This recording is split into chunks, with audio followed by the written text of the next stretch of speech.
हर हर महादेव मित्रांनो, आज आपण अशा ठिकाणी जातो आहे जिथे खूप स्पिरिच्युअल वाइब्स तुम्हाला भेटतील आणि खूप हिंदूंसाठी खूप रिलिजियस ठिकाण आहे ते. मला जेवढं शक्य होईल तेवढे ठिकाणं मी तुम्हाला दाखवण्याचा प्रयत्न करणार आहे. खूपच सुंदर ठिकाण आहे आणि खूप एक प्रकारे आध्यात्मिक केंद्र आहे असं बोलू शकता तुम्ही.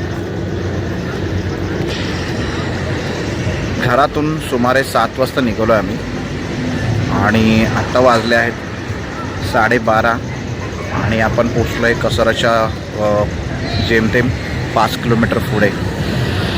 तर ह्या प्रवासात माझ्यासोबत राहतो. सुंदरतर पिनाकधर हर गंगाधर गजचर्मांबरधर चंद्रचूड शिवशंकर पार्वती रमणा नैनके नमो नमः.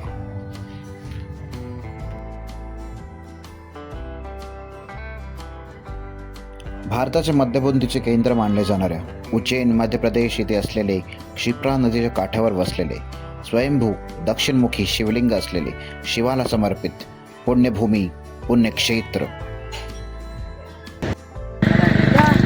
हर हर महादेव मित्रांनो, ऑलमोस्ट 13 तासाचा प्रवास करून आम्ही पोचलो आहे एका स्पेशल ठिकाणी आणि लवकरच त्या ठिकाणचं दर्शन मी तुम्हाला करवणार आहे. सकाळचे वाजले आहेत 8:30. लवकरच आपण तिकडे पोचू आणि मी तुम्हाला ती पावित्र्याने भरली जागा तुम्हाला दाखवेन. तुम्हाला खूप आवडेल. हॅलो फ्रेंड्स, आता आपण जाऊया महाकाल मंदिरात. मला माहिती आहे तुमच्याकडे सरप्राईज आहे, पण सरप्राईजमध्ये जाणं जास्त चांगलं. एक्सायटेड फील होत आहे मला आणि मी दाखवतो तुम्हाला जे मला काही दिसेल. थँक्यू. हिंदू आद्य दैवत श्री शिवशंकराचे प्रसिद्ध मंदिर महाकाल. इथे होणारी भस्मारती आणि शिवशंकराचा शृंगार पाहण्यासाठी कोट्यावधी शिवभक्त डोळ्यात प्राण हरवून उभे आहेत. लोकांची एनर्जी एकदम एक्स्ट्रीम लेवलची आहे, तुम्ही बघू शकता. खूप पॉझिटिव्ह वाटतंय मला आणि अंगावर अक्षरशः काटा आलाय जसं जसं मंदिराच्या जवळ जातोय. इथे पूजा केल्याने आणि दर्शन केल्याने सर्व इच्छा पूर्ण होतात, कालभय नष्ट होते. कारण जिथे साक्षात महाकाल विराजमान आहेत तिथे कसले आले मृत्यूचे भय. हे मंदिर तंत्रमंत्र विधी आणि शक्तिपथाच्या पूजेसाठी देखील महत्त्वाचे केंद्र आहे.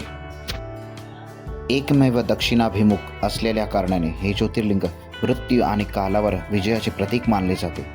उज्जैन हे सप्तपुरीपैकी एक असून इथे दर 12 वर्षांनी सिंहस्थ कुंभमेळा भरला जातो. संपूर्ण देशभरातून तुम्हाला इथे यायचे असेल तर विमानाने तुम्ही इंदोर एअरपोर्टला येऊ शकता आणि रेल्वेने उज्जैन जंक्शनला येऊ शकता. मुंबईवरून बाय रोड यायचे असेल तर तुम्हाला जेमतेम 12 तास द्यावे लागतात आणि हे सर्व अर्थातच तेव्हाच घडते जेव्हा प्रत्यक्ष महाकाल शिवाचे बोलावणे तुम्हाला येईल. राहण्यासाठी इथे 2 स्टारपासून 5 स्टार हॉटेलपर्यंत उपलब्ध आहे. पण मी तुम्हाला सल्ला देईन की जर शक्य झाले तर महाकाल मंदिराजवळच स्टे करा, जेणेकरून तुम्हाला जितका वेळ तिथे थांबाल तितका वेळ दर्शनाला जाता येईल आणि भस्मारती देखील अनुभवता येईल. कारण भस्मारतीसाठी तुम्हाला सुमारे पहाटे 3 वाजल्यापासून रांगेत उभे राहावे लागेल. आम्ही रात्री बाय रोड मुंबई रोड निघून सकाळी उज्जैनला पोहोचलो आणि तिथे पोचल्यानंतर लगेच आंघोळ करून तडक दर्शनासाठी गेलो. आणि खरं सांगू मित्रांनो, दर्शनाची रांग एकदम मुवेपूर होती. जेमतेम 5 ते 7 मिनिटांमध्ये मी मुख्य गाभाऱ्यासमोर पोहोचलो.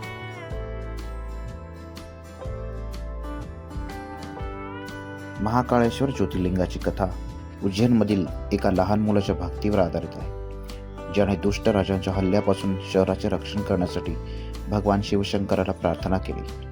शिवशंकराने प्रसन्न होऊन महाकाल रूपात तिथे प्रकट होऊन श्रीकर नावाच्या त्या मुलाला निस्वार्थ भक्तीमुळे अमरत्व दिले आणि त्यानंतर स्तंभाच्या स्वरूपात स्वतःला विराजमान केले. तेव्हापासून तो स्तंभच महाकालेश्वर ज्योतिर्लिंग म्हणून ओळखला जाऊ लागला.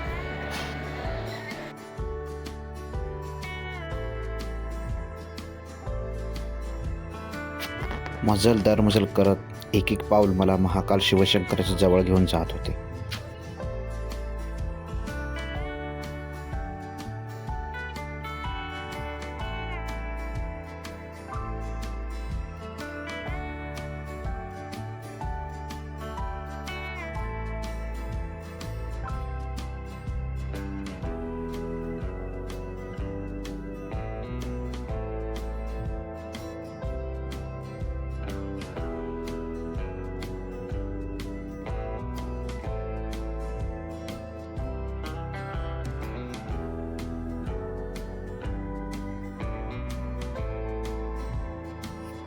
आणि माझ्या नशिबाचं काय वर्णन करू मित्रांनो. अक्षरशः महाकाल विराजमान असलेले मी पाहिले. थोडा वेळ का होईना पण डोळे आणि मन भरून दर्शन घेतले.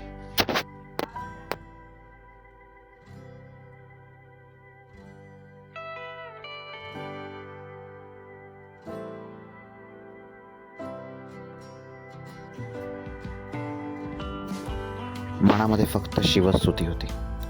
कैलास राणा शिवचंद्र मोळी, फणींद्रनाथा भ्रुकुटी झळाळी, कारुण्य सिंधू भवदुःखहारी, तुझवीन शंभो माझा कोण तारी.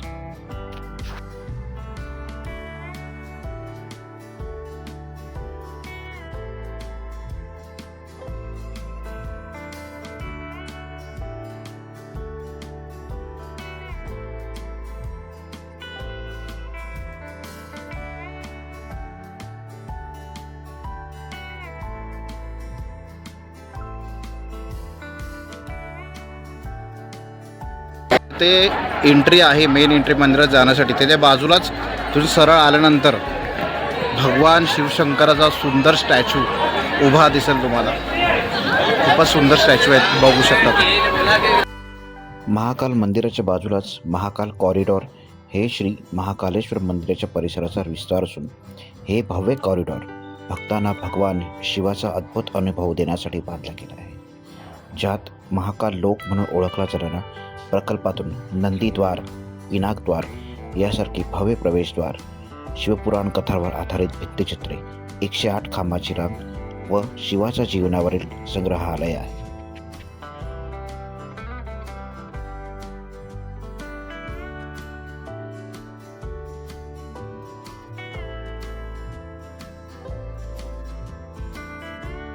गर्दीमधून चालल्यामुळे सणसणीत भूक लागली होती. त्यामुळे दर्शन झाल्यानंतर लगेच हॉटेलमध्ये गेलो.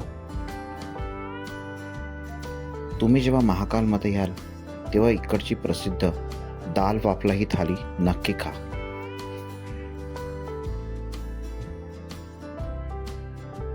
ही थाली खूपच पौष्टिक आणि चवदार अशी आहे.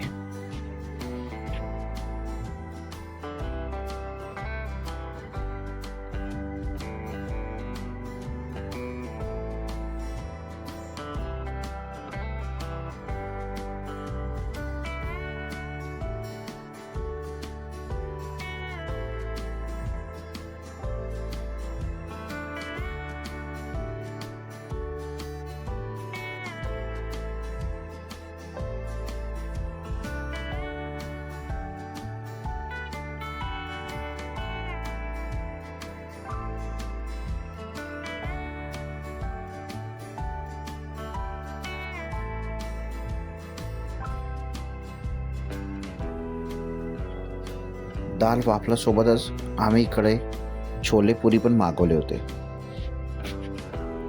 ते देखील चवीने खूपच सुंदर होते.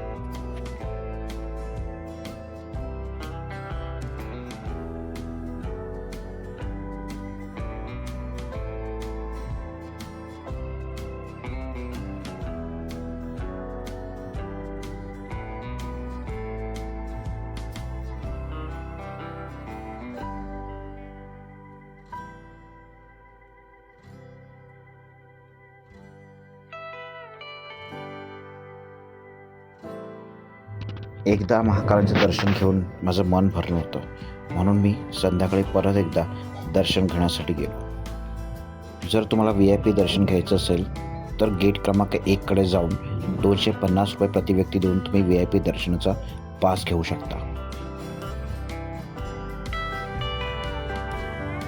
महाकाल मंदिराच्या परिसरामध्ये नीलकंठेश्वर महादेव मंदिर आणि दुसरी बरीच अशी ज्योतिर्लिंगाच्या स्वरूपात असलेली मंदिरे आहेत. मंदिराचा एकूणच परिसर खूपच प्रशस्त असून एक वेगळ्याच प्रकारची मनःशांती तिथे तुम्हाला अनुभवायला मिळेल. श्री महाकाल ज्योतिर्लिंगाचा परिसर 3 ते 4 किलोमीटर पसरलेला आहे. त्यामुळे तुम्ही ज्या गेट क्रमांकाने आतमध्ये जाल तो क्रमांक नीट लक्षात ठेवा, जेणेकरून बाहेर येताना तुमचा गोंधळ उडणार नाही. या इथून तुम्ही एंट्री करता आणि सरळ जाऊन तिथे त्या बाजूला तिथे समोर महाकाल ज्योतिर्लिंग विराजमान आहे.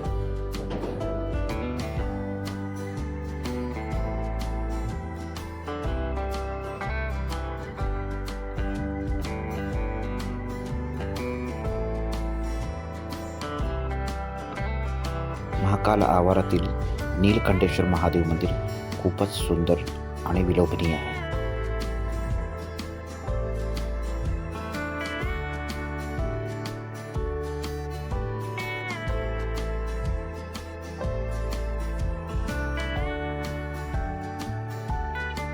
भगवान शिवशंकराकडे सर्व जीवांना अभय मिळते, संरक्षण मिळते आणि म्हणूनच त्यांना पशुपतीनाथ म्हणून ओळखले जाते.